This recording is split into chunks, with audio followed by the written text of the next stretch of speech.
दिन भर तुम्हारे पजारवा में खाली पजारवा में लेकिन अब खाऊंगा नहीं पजारवा रहा दिलम ना रहा दिलम फल जे और खाऊंगा दिलम फल कुछ करवा लेकिन और खाऊंगा ये गाना आएगा काहे जो और सोचा और खाऊं रही है तो भाई तो यार नहीं थोड़ा हाई ना बात झांक के दूसरे ए भाई चालू कर सही में तो भैया आलो एक कर जो आई अपन हाँ तो सबसे बड़े नमस्ते प्रणाम राम राम हर हर महादेव। आज है दिन शुक्रवार, हम सब बहनें एक साथ इकट्ठा भई है और आज एक प्यारा सा गीत हमारे कुमकुम भाभी सुनाती यहाँ कुमकुम भट्ट कुमकुम तो सुनत जाया और सबके चैनल का सपोर्ट किया। सुनाओ कुमकुम भाभी तक और हमने आज के दुल्हन जो हेली बटिया कहाँ रहला बलमुआ गवन रतिया कहाँ रहला बलमुआ गवन रतिया कहाँ रहला बलमुआ गवन रतिया कहाँ रहला बलमुआ गवन रतिया हमारे दुल्हन जो हेली बटिया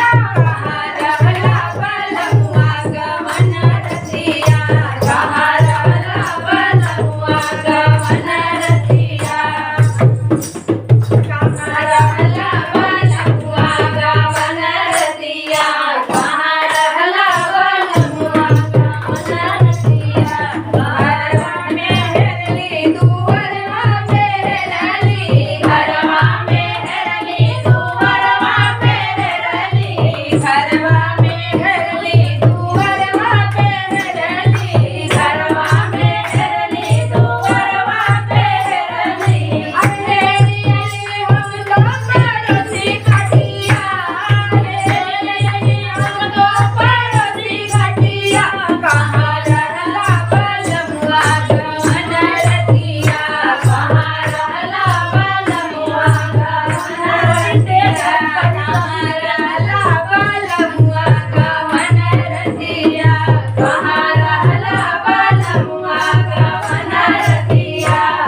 बड़ी भैया बड़ी दुल्हनिया बड़ी तेज तर्रारी है गौनन कराती सेरे चालू कर रही है बताओ भैया लेट करत रहना